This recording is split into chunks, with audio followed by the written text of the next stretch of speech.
Got Gary Rohrbach with DirecTV involved, and myself with programming the Philips TV. As you can see, the TV powers up. We've got the Stilwell logo in there and some colors that match the property. This is the landing page, and then if you go down through these menus, it starts at the recommended TV channels and apps. You can then scroll down to TV channels alone. If you scroll to the right and then down, you notice if you're signed in, it welcomes you to the hotel and puts the person's name up, or your guest's name. But as you scroll down, we've got these channels segmented by genre.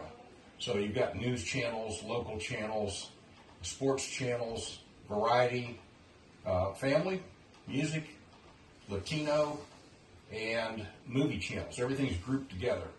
Or you can just go to all channels and scroll through all the channels that are available. If you cast, and we'll put up some still images of this, you can actually scroll to a QR code. You arrow to the right, you'll get a QR code here.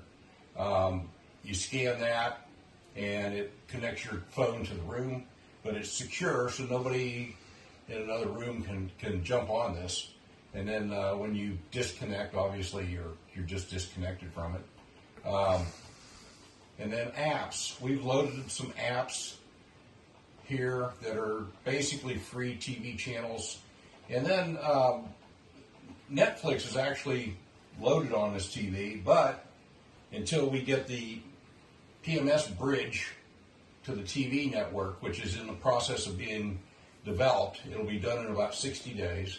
Then that bridge will enable somebody, when they have a check-in and a check-out date along with a name, enable them to see the Netflix icon, and they can launch that and either log into their existing Netflix account, or they can create an account. And then that Netflix app will stay active until the checkout date. Can you get Amazon Prime? You can get Amazon Prime, you can get Hulu, a few of the other credentialed apps, and that's what they call them, credentialed apps. Then you can download games,